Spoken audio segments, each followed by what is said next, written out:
bird on a tree. I'm just sitting here. I got time. It's clear to see. From up here, the world seems small. We can sit together. It's so beautiful, you and me. We meant to be in the great outdoors, forever free.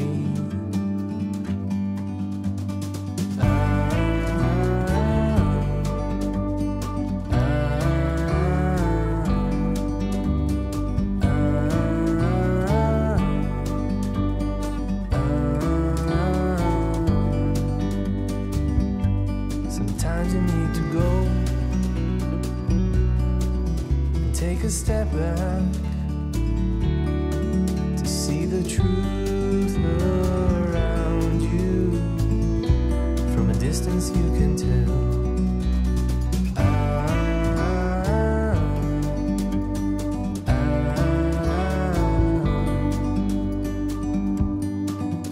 You and me were meant to be outdoors, forever free. You and me, meant to be in the great outdoors, forever free.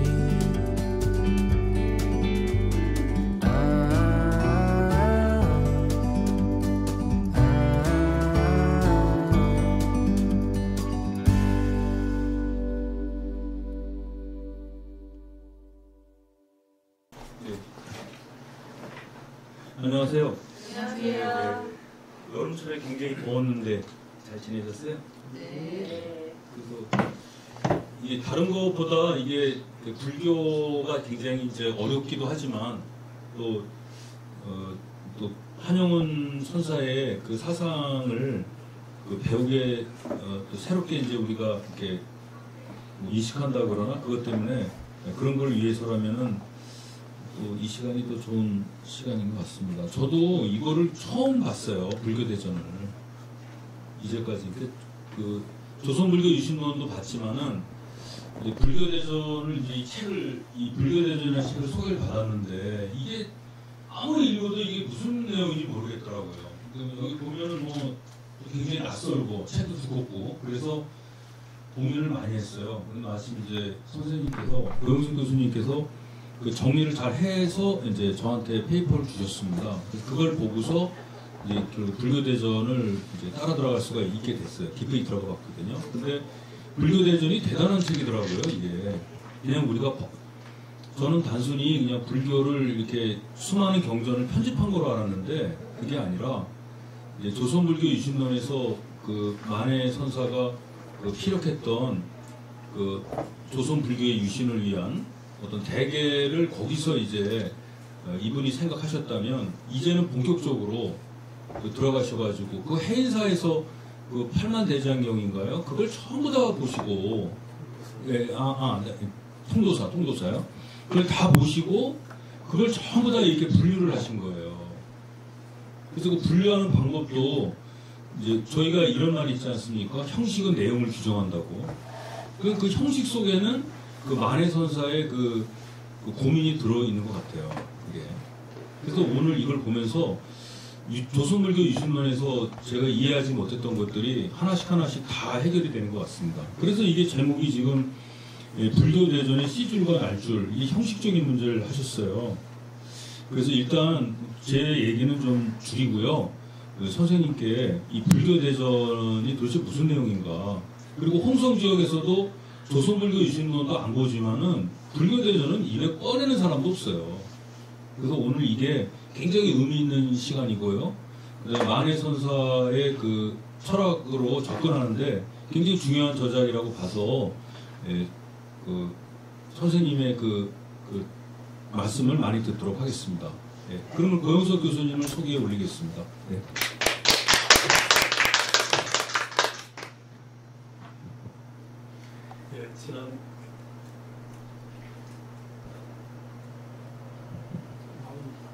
지난 7월달 네 번째 강의를 마치고 8월달 한 달 쉬고 이제 9월달에 다섯 번째 강의에서 이렇게 만나게 돼서 반갑습니다. 오늘은 제가 준비한 부로 이제 만해의 불교 대전이라고 하는 이 책입니다. 만해 순서가 남긴 책들이 아주 많은 편은 아니지만 아주 적은 편도 사실 아닙니다. 그 중에서 이제 우리가 불교 유신론은 워낙 유명해서 많이 알고 있고, 또 님의 침묵이라는 시집은 더 많이 알려졌을 겁니다. 불교계뿐만 아니라 문학 또 그 외에 만해하면 님의 침묵, 님 이런 침묵 이런 의미로 알려졌을 텐데, 아마 웬만한 불자들도 사실은 불교 대전을 들어본 경우가 좀 드물 정도로 많이 알려져 있지 않습니다. 만해의 어떤 의미에서 만년작은 아니지만 만해 사상의 출발을 아무래도 이제 조선불교 유신론이라고 하는 것으로 보는데, 조선불교 유신론이 1910년에서 이제 쓰여졌고 13년에 간행이 됩니다. 간행되기 전에 12년부터 통도사에서 준비를 해서 14년에 간행한 것이 이제 이 불교 대전으로 봅니다. 만해가 이 불교 대전을 편찬하게 된 계기가 어디 있을까 이런 생각을 해보게 됩니다. 우리는 되게 유교하면 되게 사서, 오경 또 여러 문집들이 있죠. 그리고 도교해도 역시 이제 도장, 아홉장 해서 있는데, 불교는 아시다시피 8만 대장경 이렇게 들으니까 8만이라고 하는 숫자가 우리 숫자에 참 5만 가지 이런 말도 있지만 8만이라는 숫자는 5만보다 훨씬 더 많죠. 그래서 어떤 의미에서 8만이라는 숫자는 우리에게 그 당시 보면 가장 많은 숫자이자 가장 큰 숫자를 나타낸 표현이 아닐까. 그래서 모든 것을 다 담는 바다와 같은 또는 숲과 같은 무수한 나무들을 다 이렇게 모아놓은 숲과 같은 그런 의미가 있습니다. 그래서 우리가 그 전에 얘기했지만 설림, 설의 숲과 교회, 교회 바다, 부다의 마음을 심이라고, 그러니까 부다의 마음을 선이라 하고 부다의 말씀을 교라고 할 때 그 교회 바다, 이게 이제 그 대장경, 화엄경도 그런 얘기합니다만은 굉장히 많거나 가장 많은 이런 의미를 나타내죠. 그래서 우리가 지금 이제 해인사에 있는 고려대장경은 제조판 대장경입니다. 초조판 대장경은 원래 대구 팔공산 부인사에 1211년에 초판이 가능되어서 거기 보존이 됐던 건데, 알다시피 몽골이 우리나라를 쳐들어오면서 우리가 유라시아 대부분 나라들이 징기스칸의 후예들의 그 말발굽에 다 항복을 했는데 이 고려만은 거의 유일하게 항복을 하지 않았죠. 그리고 심지어 개성, 개경의 정부는 강화도로 옮겨서 강도라고 하는 강화도를 중심으로 이 원나라 몽골군에 대항을 하니까, 그래서 이제 이 국내는 상당히 초토화되어 있는 그런 상황이었고, 그럴 때 이 원나라 고려 몽골에서는 도대체 이 고려인들이 무엇을 믿고 저렇게 강력히 저항할까? 우리의 이 무대가, 우리의 부대가, 우리의 군대가 저 유라시아, 저 유럽까지 항복을 시켰는데 이 고려라는 나라는 왜 이렇게 독종인가 하고 내려다봤더니 바로 고려인들이 이 불교, 불심이 강해서 불심을 믿고 국민의 정신과 의지를 똘똘 뭉쳐가지고 우리에게 저항하는 것을 보고, 그리고 우리가 물에 약하다는 것을 알고 강화도로 수도까지 청도하면서 우리에게 저항하는 모습을 보고, 그들의 그 이 저항의지의 핵심이 무엇에 있을까, 어디에 있을까를 살펴보니까 아마 고려인들이 믿음이 깊었던 불심, 불교라고 생각해서 그 불심의 근거인 바로 대장경을 공격하러 가게 되죠. 그게 바로 대구 803 부인사에 보존되어 있다는 사실 알고 살레타의 특공부대 1000명이 이제 1차적으로 이 대구 803 부인사 쪽을 향해서 갑니다만은 그쪽 지역에 강력한 저항에 부딪혀서 실패합니다. 1차는. 2차 때는 다시 도전해서 결국 대구 803 부인사의 초접한 대장경을 불태워 버렸다고 알려져 있습니다.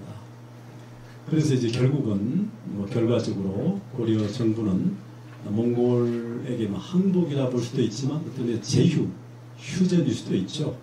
어떤 의미에서 우리 고려와 몽골은 같은 족속이잖아요, 사실은요.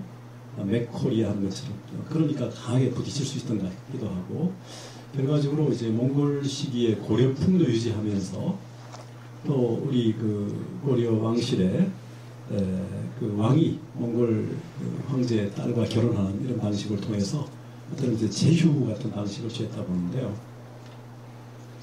그리고 난 다음에 이제 또다시 고려 정부는 다시 이제 16년간 그러니까 그 사이에 이제 이루어진 것이죠. 처음에 이제 몽골이 바로 고려를 한다한 게 아니기 때문에 다시 저항의 의지를 갖추어서 16년간 걸리면서 제조판 대장경을 강화도에 대장도감을 두고 남해 분사도감, 진주 분사도감 이런 쪽에서 함께 만들면서 다시 판각한 게 제조대장경입니다. 이 제조대장경을 이제 강화도에서 다 모아서 다시 서울 안양의 고려 조선 초 태종 정부의 시절에 지천사에 잠시 왔다가 비가 와서 하루쯤 머물다가 그 다음에 남한강을 통해서 지금 해인사까지 옮겨 가게 됩니다. 해인사에 있는 것이 바로 고려 제조판 대장경이에요. 두 번째 생긴 겁니다. 초조판은 일본에 우리 국내에 일부 있고 일본의 고베에 좀 있으면서 이제 그 교토 쪽에 남선사 이쪽으로 흘러간 것 같고요. 일부가 남아 있습니다. 최근에 고려대장경 연구소가 이 대구 남선사, 일본의 교토의 남선사와 7, 8년 동안 선물 교환을 하면서 겨우 문을 열어서 그들이 가지고 있는 일부, 그들은 고려뿐이 아니라 상인 또 송나라 이런 쪽에서 직접 돈을 주고 샀다고 얘기를 하더군요. 말은. 어떤 간에 거기 있는 50상자 이상의 그 초접한 대장경에 그것을 근거로 또 국내 본 흩어진 것을 모아서 전주 재지로 17 가까이를 찍어서 국내 주요 기관에 배포하고 이 판권은 최근에 중국으로 넘어갔다는 얘기가 들립니다만 어떤 간에 초접판은 그렇게 있고요. 그 사이에 이제 초접판에 빠진 부분을 다시 보충한 인물이 바로 고려 문종의 넷째 아들인 의천대사입니다. 왕자 출신의 스님이죠. 송나라의 그 진수정원이라는 화엄의 후예, 법장계 화엄 후예, 먼 후예와 자련종간이라고 하는 천태의 어떤 대가, 또 계율, 범어 이런 분들을 다 만나면서 송나라에 들어가서 남성 특히 그래서 고려 문종과 어머니 인해왕은 몰래 병란도에서 상인의 배를 타고 숨어 들어가서 이제 중국에서 50여 명의 석학들을 만나면서 돌아올 때 한 4,800여 종 국내까지 포함해서 그걸 기초로 만든 게 바로 고려 교장입니다. 교장이라는 것은 경이라는 부다의 말씀, 율이라는 상가의 공동체 규범, 논이라는 게 이제 경률에 대한 주석서이고요. 이 경률론에 대한 주석서를 되게 교장이라고 합니다. 교장. 그래서 이제 시편 제종교장 총록이라는 만들어서 경률론의 3장에다가 4장이라고 할 수 있는 교장을 만들고 그 목록을 만든 이후에 3권짜리 거기에 기초해서 만든 것이 고려 교장입니다. 교장은 역시 우리나라에서 만들어진 여러 불교 전적을 집대성했다는 의미, 물론 송나라나 당나라나 그 이전의 것도 들어있습니다. 그래서 우리나라 사람들만, 그러니까 한국인들이 경륜론 3장에 대한 주석을 남긴 것을 집대성한 것은 지금 동국대학교 출판부가 가능한 한국불교전서 총 15책으로 현재 나와 있습니다. 그게 일종의 교장의 계승 같은 거죠. 자, 이런 것처럼 불교는 전적이 굉장히 많습니다. 우리가 초조대장경, 우리나라만 배경하더라도 그 다음에 교장이 그 중간에 있고 또 뭡니까 그 제조판 대장경이 있습니다. 그러니 8만 대장경, 고려대장경의 별칭이 8만 대장경 5만 가지라는 것보다 많은 것처럼 8만입니다. 그것도 해인사에 보존되어 있는 것은 양면이기 때문에 실제 한 16만 판 정도가 되는 거죠. 그 중에 뭐 일부는 단면만 되어 있지만 3만 정도는 나머지는 거의 다 양면입니다. 그래서 우리 뭐 알다시피 법정 스님의 그 얘기도 나오듯이 어느 한 80순의 할머니가 해인사에 가면 부처님 말씀을 새긴 뭐 대장경이 있다 해서 한참 돌다 찾아보니까 대장경은 없고 빨래판만 있더라. 이렇게 얘기하고 내려왔다는데 그 빨래판처럼 생긴 게 바로 대장경, 장경각에 있는 양면의 색에 있는 바로 경판입니다. 그 옆에 이제 조선조 초기에 보관해서 마구리 쇠로 이렇게 몇 개 모서리에다 이렇게 했죠. 그 장경각이라는 전각이 워낙 여기처럼 바람이 통하고 벌레가 먹지 않게 잘 만들어서 이게 유네스코의 세계문화유산으로 됐는데 사실은 고려대장경이 된 게 아니라 고려대장경을 보존하는 장경각 건물이 유네스코 세계문화유산이 됐습니다. 사실은요. 그 안에 대장경이 보존되어 있지만 이렇게 많은 불교 전적, 그러니까 인도에서 뭐 산스크리트 또는 팔리어 또는 뭐 마가다 프라크리트 이렇게 원전 근거로 해서 또 동남아의 뭐 팔리어 계통의 니카야도 있고 또 티벳으로 가면 티벳으로 된 또 금나라 가면 또 금나라 언어 또 지금 현재 남아있는 몽골에 가면 몽골 대장경 이렇게 여러 언어로 대장경이 간행이 됐기 때문에 우리가 이제 한자 문화권을 주로 하지만 대장경은 굉장히 많고 그 대장경은 하나의 문명의 대명사처럼 되어 있습니다. 이렇게 많은 대장경을 일반 불자들, 우리 개인이 구해보기가 어렵잖아요. 그 대장경은 이렇게 많은데 불교의 가장 짧은 경은 지금 우리가 하는 반야신경 260자입니다. 제목까지 마하반야 바라밀다신경 마하를 붙이면 10자에서 270자입니다. 이렇게 짧은 경이 있는가 하면 화엄경처럼 한식권 우리가 이제 신협 그 다음에 이제 구역이라는 것은 60권 중간에 이제 일부만 되어 있어서 40권 화엄되어 있습니다만 또 그 안에 논서 중에 이제 아비달마 대비바사로는 200권입니다. 그리고 반야부 계통의 집대성가는 대반야경은 600권입니다. 자, 이렇게 많은 경전들의 집대성이 지금 8만 대장경, 고려 대장경이에요. 이렇게 많은 것을 한문으로 되어 있는 것을 일반 불자들이 어떻게 접할 수 있겠어요? 여러분이 지금 가지고 있는 이 불교 대전 한 권에 담긴 불교 대전. 근데 최근에 이 대중시대 우리가 18세기, 19세기 프랑스의 백과사전파 이런 것도 있지만 요새 한 권으로 읽는 논어, 한 권으로 읽는 불교, 심지어 한 권도 많아서 하룻밤에 읽는 불교, 또 요새 어느 교수가 쓴 거 보니까 하룻밤이 아니라 일주일 만에 읽는 이런 등등 책이 많이 나오잖아요. 그러니까 이 한 권으로 손에 잡힌다는 거, 이게 참 보통 작업이 아니죠. 그러니까 이렇게 많은 8만 대장경에 엑기스를 자기 나름대로의 관점으로 뽑아서 만들어낸다는 거. 이게 안목이 있어야 되고 눈에 비늘이 떨어져야 되고 지혜가 있어야 되고 여러 가지가 필요하겠죠. 지금 유장을 지금 북경대 교수와 남경대 교수가 왜 불교는 대장경이 있고 도교는 도장인데 왜 유장이 없냐 해서 유장을 만든다고 했지 않습니까? 제 연구실에서 2질이 우선 먼저 와 있는데 자 이렇게 만드는 건 뭡니까? 결국은 지금 주희가 기존의 대학 중용 논어 맹자의 장구들을 모아서 지금 사서 집주본을 만들고 교과서를 만들고 이게 관리들이 과거 보는 교과서를 만들었기 때문에 이제 우리가 사서 하면 이렇게 잡혔지 주의 이전에 맹자 따로 논어 따로 대학 중용은 뭡니까? 예기편에 독립된 거 아닙니까? 완전히 별개가 된 것을 모아서 유교하면 되게 사서 뭐 옛날에 5경, 6경은 있잖아요. 시서역, 얘기춘추, 얘기에 독립된 또 악기, 악경 이렇게 해서 6경도 얘기하지 않습니까? 또 13경도 얘기하고. 그러나 지금 중국이들은 뭐 13이라는 숫자를 좋아하니까 13경, 유교 13경 이렇게 하니까 또 석시 13경이라는 책을 또 만들어내서 연구실에 있습니다. 많이 보존하는데, 자, 이렇게 많은 경전을 한 권으로 이게 모아낸다는 작업은 이게 혼자 하는 것은 쉽지 않은데, 그러나 혼자 또 해야 이게 안목이 잡히는 경우도 있습니다. 만해 선생이 1914년에 12년부터 준비해서 이렇게 불교 대전을 대장경에서 뽑아서 만들어내기까지는 사실 각고의 노력이 있다는 생각이 듭니다.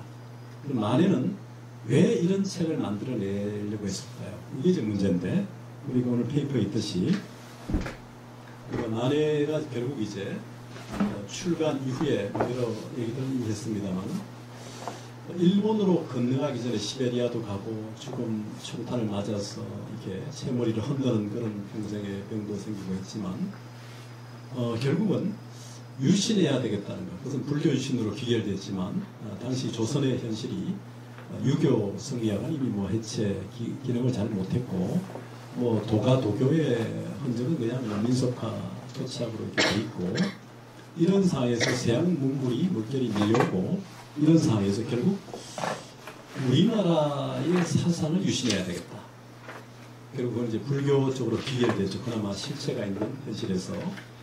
그래서 이제 여기서 얘기했지만 우리가 복건성의 성주랄까 감독관이라 할 수 있는 서계의 영한지략을 보고 세계 지도죠. 또 양계초의 은빙실 문집을 보고 나름대로 이제 서양 세계에 대한 안목을 키웠죠.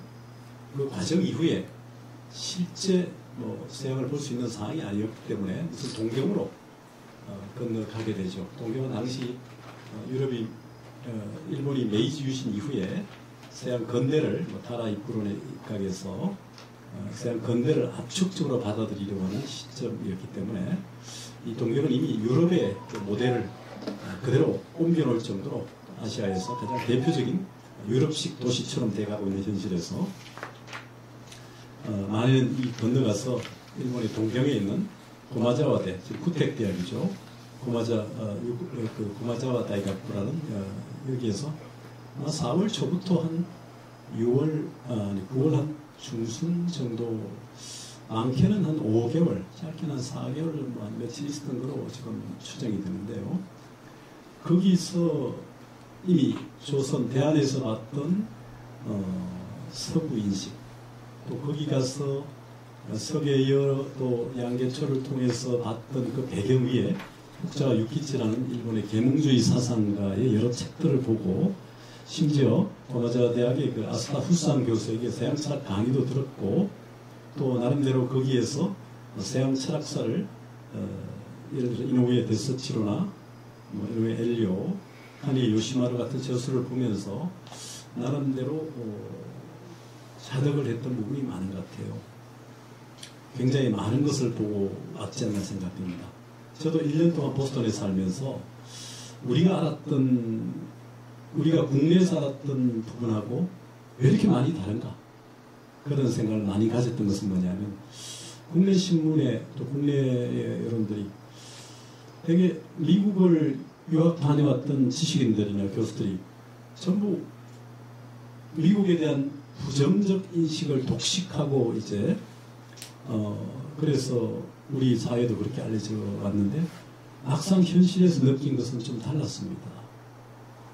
미국은 참 이렇게 야만의 나라이고 제국주의고 이런 의미만 국내에 절비하게 돼 있지만, 제가 보스턴 1년 살면서 미국은 역사도 200년 정도밖에 안 됐고, 이게 부정적인 의미로 국내에서는 이렇게 잔뜩 도구되고 이렇게 돼 있는데, 그러면서도 국내 지식인들, 미국을 비판하는 지식인들의 자식들은 전부 미국에 유학 다 보내고, 이 이중적인 모습들, 단연적인 모습을 참 많이 보고, 막상 미국에 살아보면서, 야, 그 보스턴 그 지역, 그 동북부, 거기에 절비한 400~500년 된 건물들, 그리고 100여 개의 대학들, 그리고 하버드의 93개의 도서관, 전 세계에서 몰려온 학생들, 유색부터, 또 그들이 생각하는 애국심, 또 그들이 민주주의를 성취하기 위해서 많은 희생을 치렀고, 세계 시민으로서의 의식들, 물론 거기 문제가 없는 건 아닙니다만, 그리고 그 당시 오바마가 이제 대통령 유세하는 그 시기에 미국, 프랑스의 유명한 그 누굽니까? 철학자이고, 언어학자이고, 또 언론인이고, 그 문명 비평가였던 그 아메리칸 버티고라는 문명 비평론을 썼거든요. 미국의 뭐 현기점이라는 그 유명한, 거기도 쭉 보면서 관타나모 같이 한 1년 반을 차로 미국 전역을 돌면서 미국 문명으로서 이제 아메리칸 버티고라는 책이 국내도 번역돼 나와 있습니다. 보면서 미국을 좀 새롭게 알게 됐습니다. 제가 1년 살면서 그렇게 느꼈는데 시기가 다르지만 만에는 한 5개월 전후 일본의 도쿄에 또는 교토나 뭐 여러 가지 돌면서 일본 부산에서부터 시모노세키를 거쳐서 뭐 예를 들어서 도쿄나 나중에 교토 또 저기 니코까지 일관까지 가서 돌아왔는데 그렇게 해서 돌아와서 결국은 쓴 것이 바로 조선불교 유신론이었습니다. 거기에 담겨 있는 것은 이미 쭉 얘기를 해왔고요.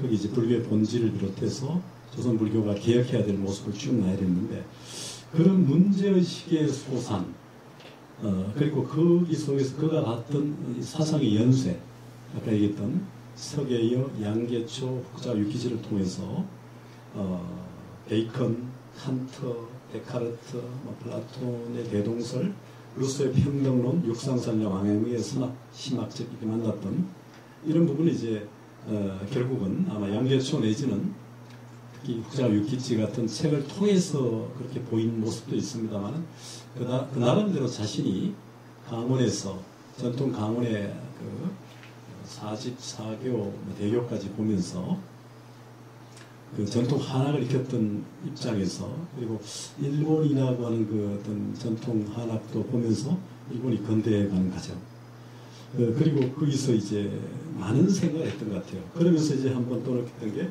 바로 일본 최초의 유학생이 이제 바로 난조 군이라고 하는 남조 문흥인데요. 이 사람이 영국에 유학할 겁니다. 그 다음에 마에다 에운이라고 하는 여기 전전 해운이라는 인물인데요. 이 두 사람이 이제 유럽에 유학 가죠. 일본은 메이지 유신 이후에 1868 이후에 유럽은 그 유학생을 발탁해서 300명 가까이 유럽에 유학을 보냅니다. 그들이 돌아와서 일본 건대를 기획하고 만들거든요. 그중에 이제 불교 쪽에도 거기 유학 간 사람들 중에는 성녀 출신들이 많죠. 일본은 기본적으로 사찰의 성녀들이고 뭐 결혼도 허용하는 그런 것이니까. 난조 군유 같은 사람이 이제 유럽 특히 영국으로 가고 난조 군유와 이제 나중에 우리 청나라 때 마지막에 중국 건대 불교의 아버지라고 하는 양문회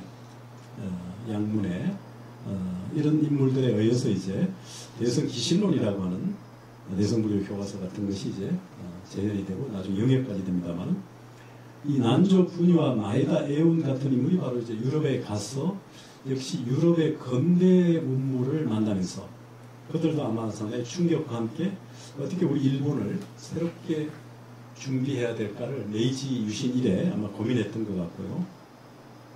그들이 이제 고민했던 것도 역시 당시에 유럽에서 이미 보여진 모습입니다. 자, 유럽은 뭡니까? 알다시피 특히 영국이 인도를 동이도 예산을 만들고 아시아를 식민 기지로 만들면서 이제 불교를 만나죠. 어떤 의미에서 시아카모니 붓다 같은 존재는 그 이전에 유럽에서는 실존 인물로 전혀 인식되지 못했다가 뭐 우리가 보통 얘기하는 19세기 후기에 와서나 겨우 석가모니 붓다가 유럽에서 인식됐다는 겁니다. 심지어 뭐 최근에 동대에서 그런 강연도 유럽 어느 젊은 학자가 했는데 고타마 시타르타는 실존 인물인가 이런 특강을 하고 그러더군요. 그만큼 유럽에서 붓다의 존재는 사실 부정되어 왔고 실존 인물이 아니지 않느냐 이런 설이 일반적이었는데 그러나 면이 그 불교의 엄청난 대장경 같은 텍스트들이 있고 유럽이 아시아를 지배하기 위해서는 결국 아시아를 알아야 되니까 인도 같은 경우에 그 Sacred Book of Israel 동방성서 50권짜리 막스 뮬러라고 하는 독일계 영국인이 만든 게 그게 바로 동방성서죠. 거기에 이제 뭐 논어 맹자를 비롯해서 우파니샤드, 뭐 불교 경전 이런 것들이 영어로 번역됐습니다.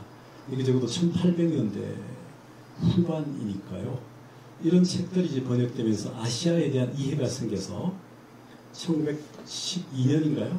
동대 총장을 하고 내무부 장관을 했던 그 백서욱 박사 같은 사람이 유럽의 펄처버그 대학에서 이제 최초로 아비달마 가지고 박사논문을 받고 옵니다. 그러니까 동양인들에게는 불교, 특히 아비달마라고 하는 우파 불교에 대한 이해가 없었고 동양의 성례가 와서 이런 연구를 하니까 신기했던 것 같고 그런 연구에 대해서 적극적으로 이제 후원됐던 것 같습니다. 그게 1910년 전후예요. 그러니까 그때 이제 유럽에서도 여기 1881년에 헨리 스틸 올코트의 불교 교리문답, 폴 카루스의 부다의 복음, 이게 1894년이죠. 이런 책들이 이제 나온 계기는 뭡니까? 이 불교라고 하는 엄청난 이 문명의 집대성을 유럽인들이 알게 하려면 뭔가 한 권으로 핵심을 교리문답 또는 부다의 복음, 가스펠송 이렇게 부다처럼 이렇게 뭔가 이런 것들을 만들어내는 노력이 있었던 것 같죠. 역시 이제 유럽인들은 뭐 부다를 아시아인으로 보더라도 우리가 몰랐던 아시아인, 특히 그 중에 불교를 알려면 결국 부다의 복음 내지는 부다의 가르침을 아는 뭐 교리문답 같은 게 필요하겠죠. 먼저 가장 기본적인 개론서 내지는 또는 뭐 입문서 같은 거 이런 게 필요하니까 또는 전기 같은 거 이런 작업이 이제 유럽에서 시작됐던 거고 아시아 동양에서는 이제 특히 일본에서는 이런 부분이 객관화되지를 못했었죠. 물론 불교 전통에서는 이미 한자문화권에 당나라 때 그 석가복, 석가의 족복 일종의 이런 것들의 책이 이미 나와 있습니다. 그리고 또 불교에서는 팔상록, 부다의 8가지 삶의 일대기를 한 팔상록 이런 것들이 좀 있고 그것에 근거해서 우리가 여러분 잘 아는 것처럼 뭡니까? 월인석보, 석보상절과 월인청각을 합쳤던 그 월인석보 이런 작업이 사실은 부다의 일대기에 대한 것들이거든요. 이런 전통이 있어 왔지만 20세기 초에 들어와서 새로운 불교 전체를 알 수 있는 그런 안목이 필요하다는 것을 만에는 일본에 건너가서 여기서 말하는 이제 난조 부녀나 마에다 에오리 1905년에 같이 이제 낸 것이 바로 불교 성전이라는 겁니다. 말 그대로 한 권으로 8만 대장경을 압축해서 만들어낸 그런 책을 보게 됐고 거기에 상당히 자극을 받은 것 같습니다.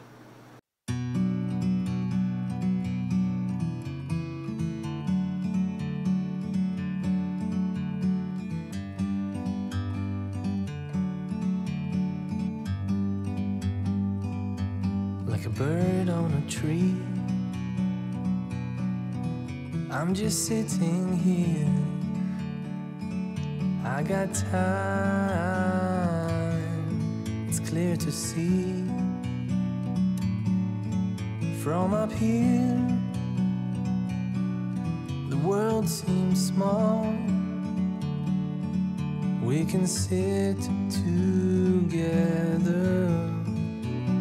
It's so beautiful, you and me.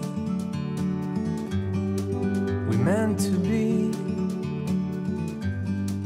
in the great outdoors, forever free.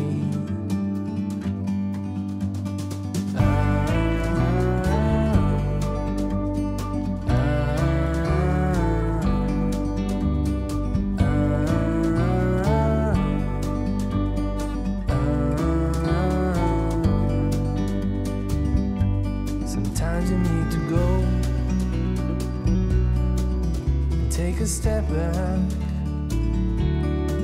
to see the truth around you. From a distance you can tell.